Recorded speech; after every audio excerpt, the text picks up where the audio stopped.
because they treat them like true owners, even though they're not. So there's ways to whether you can or can't or do want to share equity or not, there's ways to make people feel like, hey, you will benefit in this company's success in the short term. We're going to pay you well. You're going to benefit from what you do, and then in the long term, money isn't everything, but it definitely helps people feel appreciated.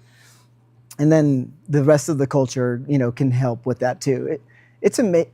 I don't know why it seems so hard out there in the world to just treat people well, but I'll tell you, you can set yourself apart just by treating your team members, your employees, like you care about them.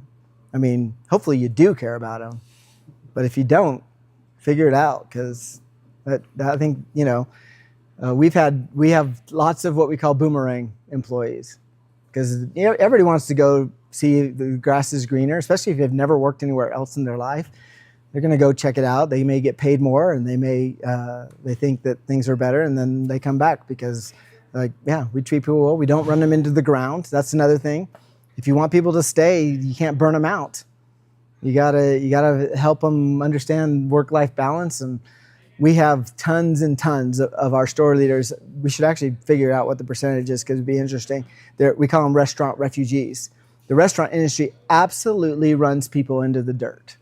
And so the managers of every single one of these restaurants you see, the Applebee's and the whatever they are, those people are there 12, 14 hours a day, weekends, and they have no life. And they wonder why, they hate their jobs.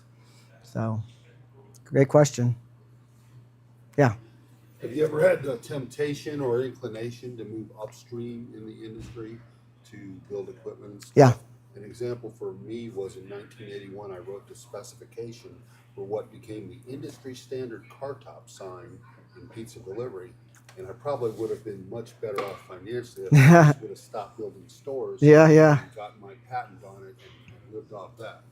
Yeah. So yes, absolutely. So a couple of the places we did that, sometimes out of necessity, was software. The software industry providing solutions to the car wash industry was abysmal. We went through 2 or 3 different software providers. Our very first, we're just like,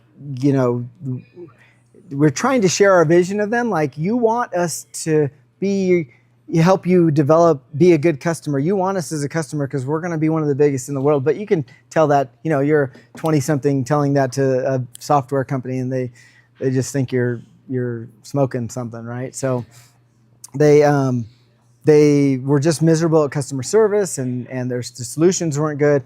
When we first started doing our membership program, the software didn't support it. So I'm in bed every night manually recharging customers' credit cards. That's ridiculous. And so that prompted our first switch to another software provider. And then that software provider, like a tendency is in a lot of the world, overpromise, underdeliver, and they failed us. And so we actually went, before we could really afford to do this, we went and paid somebody to develop our own software, paid $1 million for our own point of sale software system that would work to recharge the memberships. And a year or two later, we threw that away and started building it in-house. So we do our own software. We easily have the industry leading software solution, and we don't sell it. It's kind of our, helps us be a competitive advantage. And then we started doing equipment. Same thing. The equipment providers, they actually were pretty good at the equipment side. They weren't good at the scaling side. None of us, not even us, realized the growth that was going to happen. In the last 10 years, I've gotten a call from almost every city that we're in, from somebody there going, "What's so special about this place that there's a car wash going up on every corner?" And I said, "It's not anything special with your town or city. It's happening all over America, and we just happen to be positioned in the right spot to take advantage of it." But the car wash equipment providers were not ready for that growth. And so now the industry is growing, attracting a lot of new people, a lot of new entrants, which is great. They come in and they start their first 2 or 3 car washes, which was a difference in the industry. Usually people would just start 1 car wash. Now they would come in out of the gate saying, we know we want to start 5 or 6. And they would have to wait 6 months to a year for their equipment because the backlog. And so we started by building our own equipment. We haven't done soap yet just because we've been able to get such amazing discounts on soap that we haven't felt the need to do that yet. But that probably will happen. We're almost vertically integrated everywhere else outside of soap right now. Yeah. I thought it was so cool what you were saying with the restaurant refugees. Yeah. And like they just come back from that military 12, 14-hour day like background. It's like a breath of fresh air. Yeah. What do you do with that group of employees that like you anticipate the turnover, anticipate them to move on? Like I love that program, the life change program, yeah, potential turnover. How do you, not saying that like those are people that aren't smart, kind of driven, but like maybe over time they start to sour as they get towards like the end of their shelf life. Like how do you keep that from infecting other people that might be great A players or great, just employees? For us, they're not really souring necessarily. There may be some of that. It's just that these are high school students or college students. From day one, their goal is to just have a job. They don't know that necessarily that they happen to what we feel like luck into the best job they could have found. I really don't get it because every week my job now, so I ran the marketing team. I was the marketing team for many, many years. And then I ran the marketing team. Now we have somebody else running all the ongoing marketing programs. I focus strictly on grand openings and launching new stores. And every week I go to a grand opening somewhere. And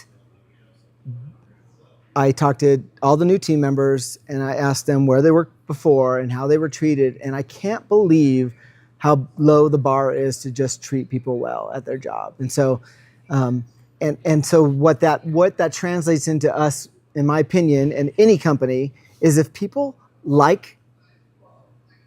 maybe love to come to work every day, it changes everything. It's what makes entrepreneurship worth it, right? For a lot of people is that, I may be grinding. It's a grind, right?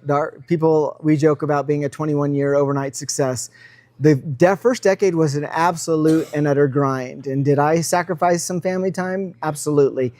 But that's what makes it so great for entrepreneurs and founders is that you have a passion. You love what you're doing. Jason and I would look at each other every week and every month and every year and just say, do you ever see yourself stop doing this? And what would cause us to stop doing it? Well, if we're not having a blast, we weren't having such a blast doing this and absolutely loving it. So having your team members feel that too, like, we've all had, well, I don't know if we all have. Most of us have had jobs where you get up in the morning and you dread getting out of bed, getting in the car and going to that place to work. Like, what kind of performance are you going to give? What kind of, what are you going to give your maximum output to that place? No, right? So giving people a place, we avoid the word family at all costs because it's not a family, right? You don't fire family members. You don't. But we're a team, absolutely.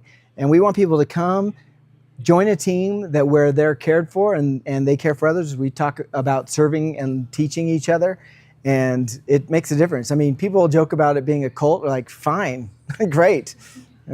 Quick Wax is a cult. Like, we want people to feel, to give their very best at work. And so I'm trying to circle back to your answer, to your question, but so the other part of slow to hire is quick to fire. If somebody is, causing is a cancer on the culture of a location or a team, they have to go. We emphasize every time we talk to our teams about kindness is not keeping people in a job that they're not suited for.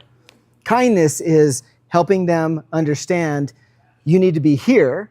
Holding people accountable is kind. Accountability is kindness. And then saying, hey, you're not, most of the time they see it coming because we've talked to them.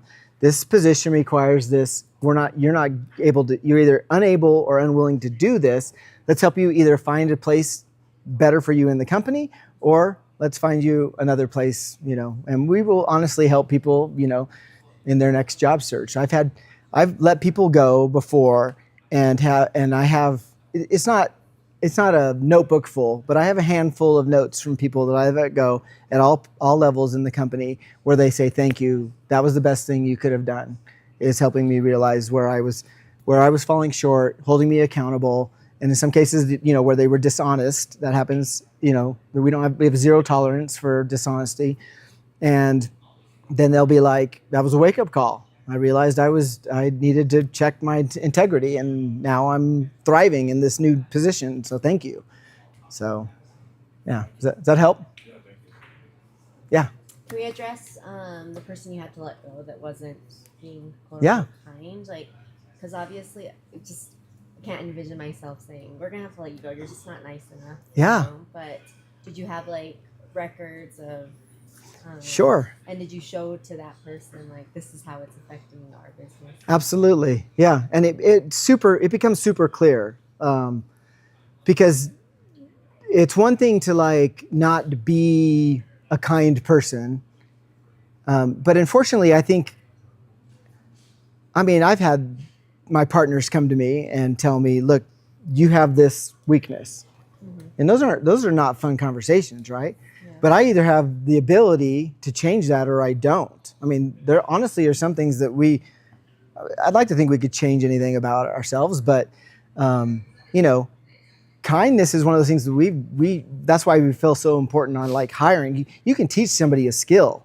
Like, we could probably turn somebody into an amazing CFO skill-wise, but we cannot, if somebody's just not a kind person, it's not nice, it's really hard to bring them there. And so it was really clear to them. We just said, look at how we have evaluations, right? So everybody does an employee NPS score, mm-hmm. where their job satisfaction is like, your department is here, and they're saying that they're down here because they aren't valued, they don't feel cared for, they aren't recognized, all the things that kindness kind of shows itself as. So the evaluations would be that was a helpful, quantify for sure. I guess, like, my biggest concern is we do business in New York, and New York is very protected towards the employees. Yeah. And stuff, No, we so careful. We do all the documentations. He would have had several documented performance improvement plans that said, you got to be nicer, not just to. It wasn't, and that's where it became evident. It wasn't just like to team members. It was in our executive team meetings too, like the way we interact with each other. So I don't forget to say this. We are. You talk about if there's a cult at Quick Quack. Our cult is built around a guy named Patrick Lencioni. He wrote The 5 Dysfunction of Teams, The Ideal Team Player. We are all in disciples on that. In fact, they have a consulting company called the Table Group. And I don't want to give them credit because I think, we obviously did a lot to make Quick Quack successful. But from a culture standpoint and from a leadership standpoint, having them help us figure all of that out, it is translated. So if you read The Ideal Team Player, they talk about how to hire the right people, and their words are humble, hungry, and smart. And their smart isn't our smart. Our smart is actually like, you have to be smart enough to do the job. Their smart is emotionally smart. So their smart is more like our kindness, but it doesn't matter the 3 words. We basically said ours aren't humble, hungry, smart. It's smart, kind, and driven, but it's basically the same thing. He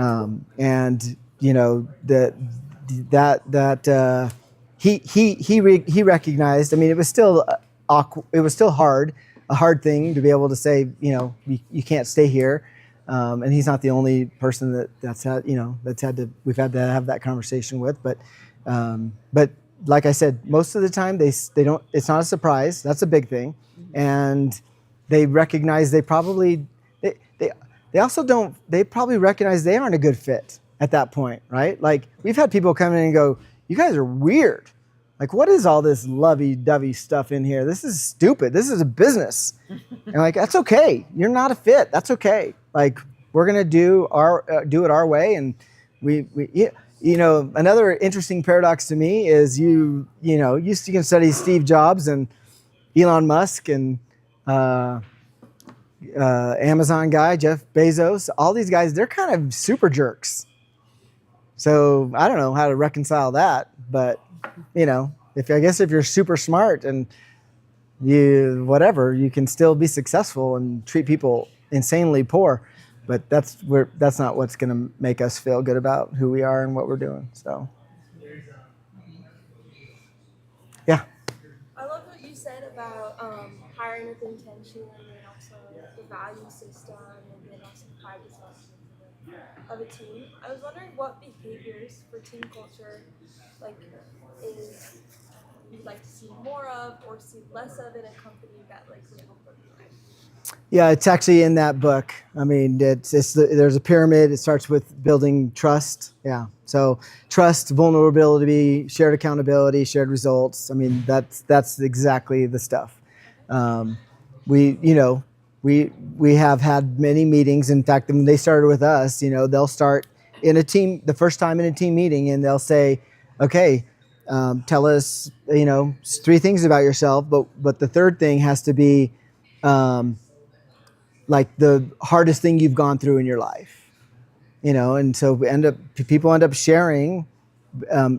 If they, there has to be that kind of that baseline trust, but people sharing really hard things, and it gets emotional, and you're like, is this the right place for this? Like, should we be really, making people cry at a business meeting?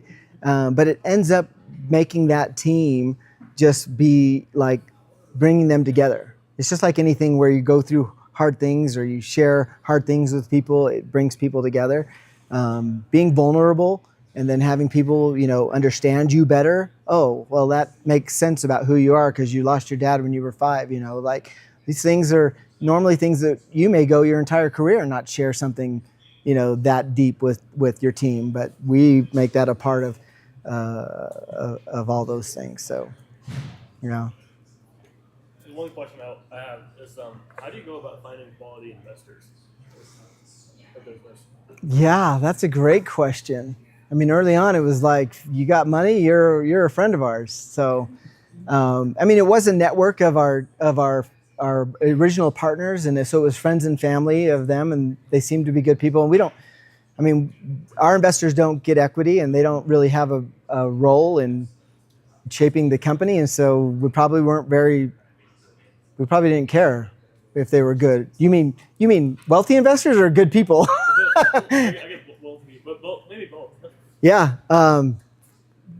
Networking is all. That's all networking can be. Whether you're trying to find a partner, an investor, a good employee or team member, it's all about you can do searches, but in my experience, even now when we are trying to find somebody to fill a position, we aren't looking for people that are looking fund managers all over the place, but just talking to every single person you meet and asking, are you interested in investing, and if you're not, do you know people that are, and just create that whatever it would be today, Rolodex, spreadsheet, CRM, just database of people and reach out.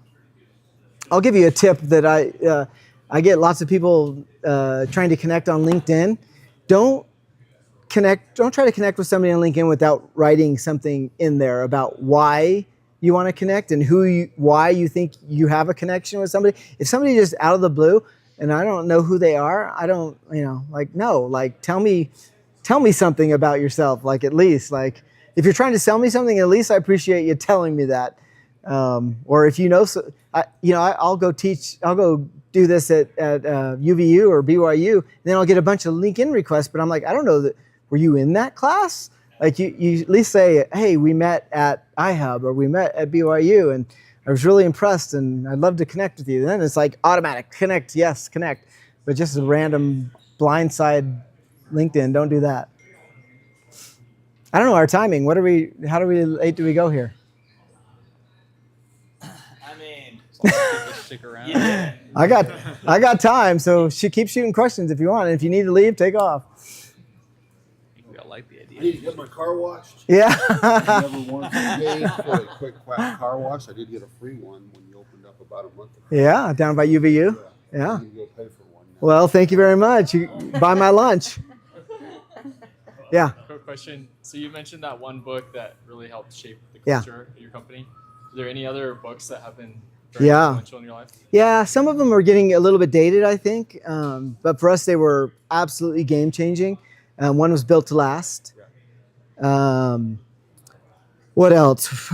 We had Good to Great. Also, I don't know if that's the same author. Yeah, Good. Jim Collins. Yeah, Jim Collins. So if it wasn't Patrick Lencioni, it was Jim Collins for sure that we were big time on. I loved The Tipping Point. He kind of got a lot of flack for maybe not having the best data in there, but as a concept, really enjoyed The Tipping Point. What else? I have a recency bias. I do a presentation to our company every year on books, and so the last two that I've done is The 5 Types of Wealth, which is really, really good, mainly because the author didn't really write it. I mean, he wrote it, but he basically took concepts from all these different places like Built to Last and 5 Dysfunctions and kind of put it in this thing. So it talks about not just having a scoreboard for your finances, but having a scoreboard for, your social wealth, your time wealth, how you're going to spend your time. Anyway, and then the most recent one was The Power of Moments, which is pretty cool. Talking about how to, both in business but in your personal life, take advantage of creating powerful moments around certain milestones or just creating memories for people, that where you might normally just celebrate something in a small way, like blow it up and not necessarily like have to spend a lot of money on it, but really make a powerful moment in your team's life or in a person's life. That's pretty cool. Yeah. Just so inspired by your story. I really appreciate all your time today. I was just thinking, like, for as successful of an entrepreneur you've been, like, this era of time, just so much is going on. Everything's changing. Like, what industry would you suggest for, like, a young aspiring entrepreneur to get into right now? Like, what would you think is, like, something that's going to be, like, the right swim lane? We talked about this a little bit yesterday. I have a list on a shared list with my son and my brother and a few other, people where we talk about what's next for us. Because I mean, I probably, especially if we go public, but even if we don't, I probably have a 5 to 10 year runway with Quick Quack that I probably, in fact, I've scaled away from it a little bit just because I don't enjoy the large business as much as I did the small stuff. My partner, Jason Johnson, he's absolutely built for like scaling this thing to the moon and being, a Wall Street CEO type person, but not me. I enjoy the kind of the startup phase more, but roll-ups, like this entrepreneurship by acquisition concept, I think identifying, that's what we ended up being. It's not like we set out to be a roll-up, honestly. And we've done a lot of ground up construction, which doesn't put us in that kind of roll up category, but finding an industry that's ripe for either going into a business and starting one, or looking out there and saying, this is what, so our partners saw in car wash industry what they had seen in self-storage. They had been through it already, where there was mom and pop self-storage company businesses all around the country, and then somebody starts to do 2 or 3 of them, and at the mom and pop level, the owners are, I don't want to say blue collar, but they've started a business that was successful and they're running it. This happened in plumbing. If you look at plumbing and heating and air and HVAC and stuff, like this guy is a plumber, And now he's like, I'm good at this, and I seem to be doing well. And he goes from, one van to 100 vans, and now he's buying other plumbing businesses, and now, he's got, all of a sudden he's this wealthy entrepreneur where he was just a plumber. So there's these businesses that are ripe for roll up. That you just go. I literally, when I'm driving down the street, I'm just looking at all the different businesses. If it's somebody was Ironworks, right? Wasn't there somebody that was here that was? He's gone. He's gone. That's on my list. Honestly, it was like, oh, there's these fabricators and these mom and pop stores in every city in the country, and we can go. It's happening now. You've seen it in dental. You've seen it in.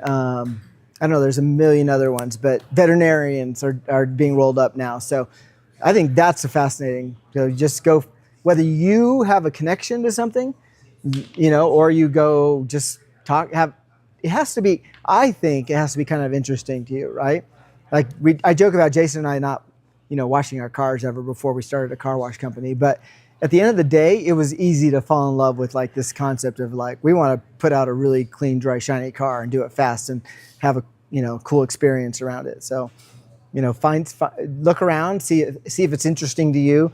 Go knock on the door, talk to the owner, say, how'd you get into this? What, you'd be surprised how much people are willing to share with you, how much money they make and how profitable their business is, and then talk about whether it can scale.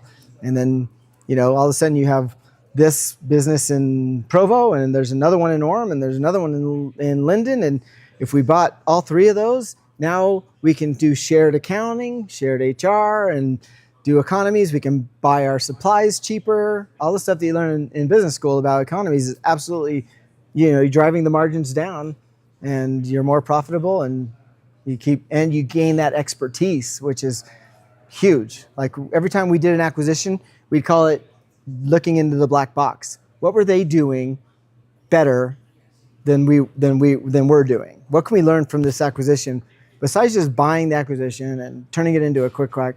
What were they doing that maybe unlocks a secret for us in something else? So there's anyway, roll-ups. I like roll-ups. Something that AI can't replace, right? Yeah. I know you said you served your mission in Costa Rica. Did you ever open a quick quack in Costa Rica? Yeah, we'd love to for sure. We've started to play with Mexico a little bit, but the bottom line is right now, it would just be a distraction. We are only in 8 states, so there's lots of opportunity, and there's some states that we would skip over, just there's no people there. But so we'll be in Hawaii this year, and that's probably one we should skip over. But it also just was like too tempting to have a reason to go to Hawaii, I guess.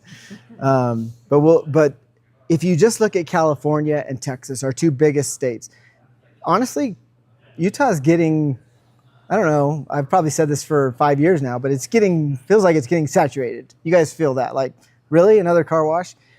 In California and Texas, we only have 100 in each of those states, and that's not even scratching the surface, right? In the Bay Area alone, we have like 5 where we could have 50. So there's so much work that we can still do where we are. It would kind of just be a distraction to go international, as tempting as it is. But we did Hawaii, so maybe we will find a reason.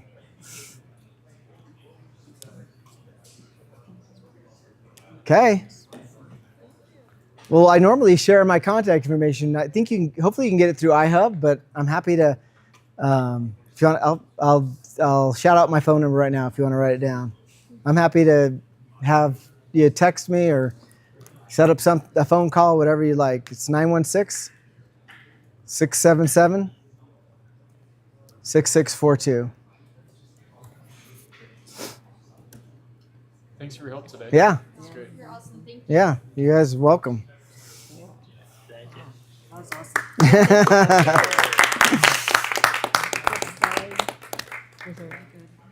I did talk to my husband, and he's definitely Okay. Better than Wiki Wash. Is dinner? Yes. That's cool. We love that you're Depends on the day of the week, but probably lunch on a Thursday or Friday. Okay. Yeah. Perfect. Awesome. That'd be great.